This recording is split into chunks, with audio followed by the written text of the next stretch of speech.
Yang lama-lama ini kan mereka diangkatnya itu tidak ada aturan yang mengikat. Karena dulu honorer-honorer ini kepala dinas bisa membuat SK honor, kemudian camat bisa bikin SK honor, kepala sekolah bisa bikin SK honor. Suka-suka lah. Suka-suka. Kemudian mereka juga nggak punya standar gaji yang ada patokannya gitu. Yang jelas. Maka Menpan RB dan BKN ya itu sepakat ya, dan termasuk DPR diantaranya. Ini harus kita tuntaskan. Awalnya kemarin sempat ribut bahwa Komisi 2 RDP dengan BKN sama Menpan RB itu sebenarnya waktu itu kita ngasih batasan ya, karena kita tahu begitu ruwetnya masalah yang ada di kementerian, baik itu Menpan RB maupun BKN, itu ruwet. Kalau nggak diselesaikan dengan hati-hati itu nanti muncul masalah. P3K terutama ya, ini seharusnya kalau amanah undang-undang tahun 2023 nomor 20 itu seharusnya Desember 2024 masalah honorer itu sudah selesai. Gitu.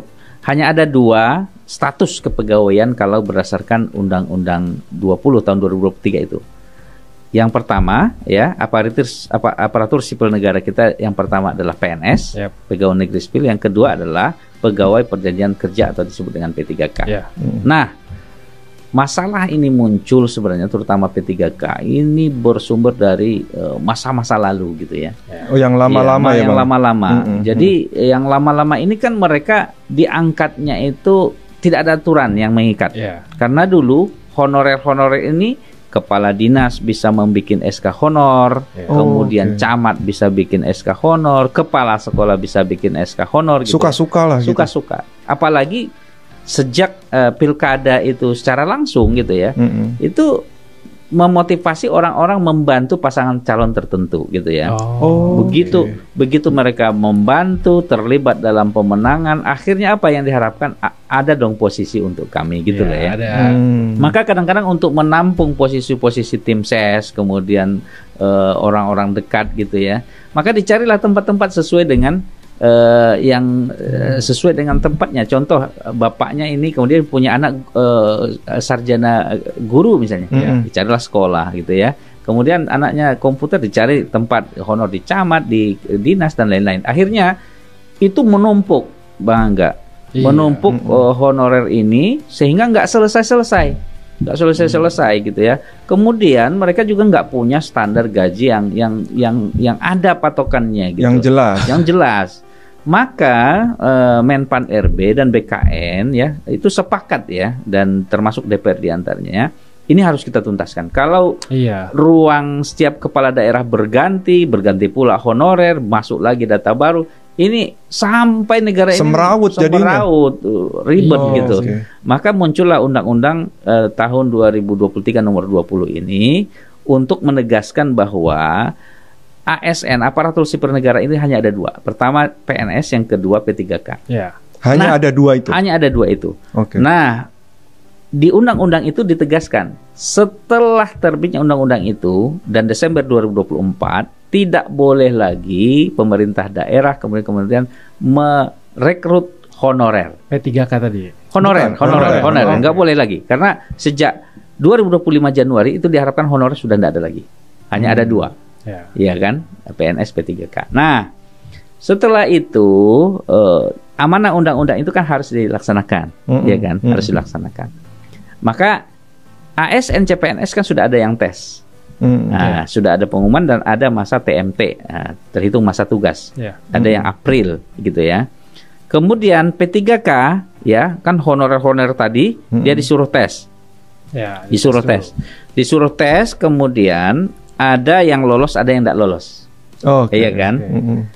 Yang lolos ini terbagi lagi, ya. Yang lolos ada terbagi. Yang lolos ini dia lolos misalnya nilai memenuhi, masa data BKN lebih dari 2 tahun terpenuhi, tapi formasi tidak ada. Nggak dapat posisi. Nggak dapat posisi karena gini. Contoh honorer untuk ketersediaan guru misalnya itu ya, ada 100, ya kan? Yang daftar dan lulus memenuhi syarat itu ada misalnya 150. Oke. Nah, sementara guru kesediaannya 100. Berarti kan ada 50 yang daftar antri. Nah, di situ ada istilah R2, R3 gitu ya yang nunggu masa antrian. Nah, yang tidak lulus, nah itu ada namanya pemerintah memberikan solusi jangan sampai ada yang dirumahkan. Maka mereka ini disebut P3K paruh waktu. Nah, P3K yang lulus ini belum dilantik nih. Iya. Nah, sudah ada P3 yang tidak dapat formasi. Ada P3K yang paruh waktu, gitu kan? Nah, ini belum selesai, gitu ya, belum selesai. Maka ini pemerintah satu-satu menyelesaikan. Nah, awalnya kemarin sempat ribut bahwa Komisi 2 RDP dengan BKN sama Menpan RB itu sebenarnya waktu itu kita ngasih batasan ya, karena kita tahu begitu ruwetnya masalah yang ada di kementerian, baik itu Menpan RB maupun BKN, itu ruwet. Kalau nggak diselesaikan dengan hati-hati itu nanti muncul masalah. Maka kita kasih batas waktu ya. Kemudian untuk CPNS harus selesai di bulan Oktober 2025. Kemudian untuk P3K selesai di Maret 2026. Itu batas maksimal. Tapi yang sudah selesai itu bisa diselesaikan, dilantik. Nah, cuman waktu itu muncul polemik ya, karena dengan berbagai pertimbangan Menpan RB dan PKN mengambil batas maksimal. Maka alhamdulillah ini kabar baik nih bagi seluruh CASN PNS dan juga CASN P3K.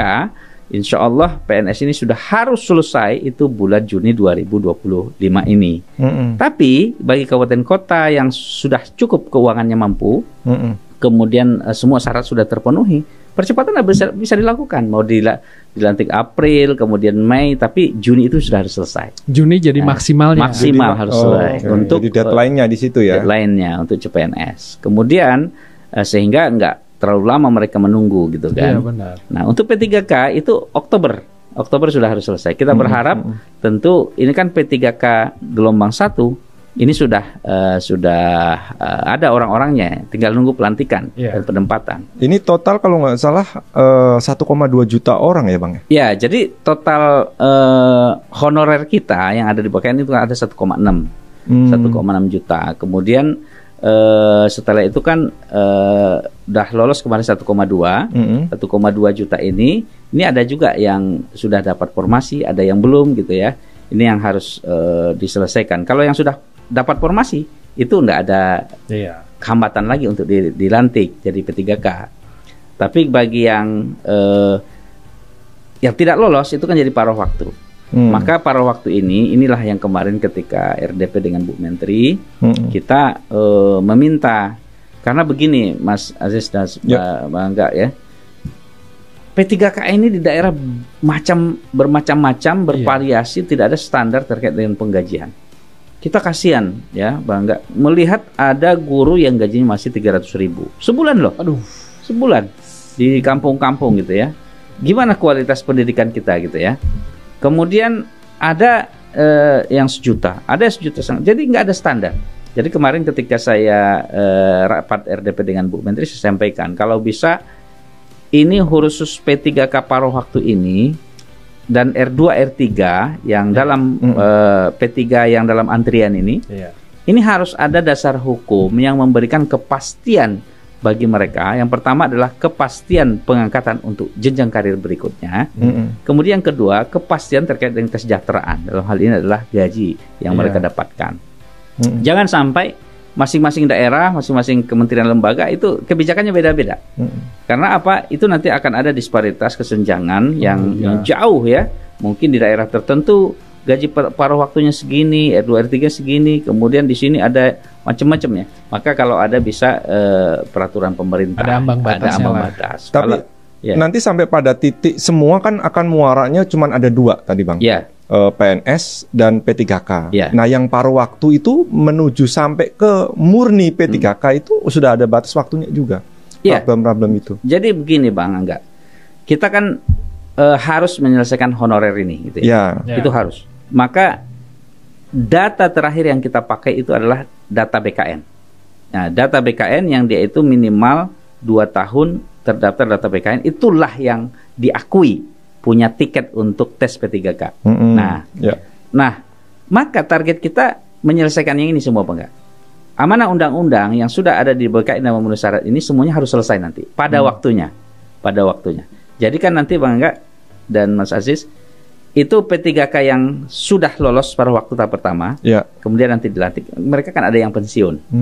Ada yang pensiun, maka yang penggantinya kan ada R2, R3 itu harus naik. Kemudian paruh waktu.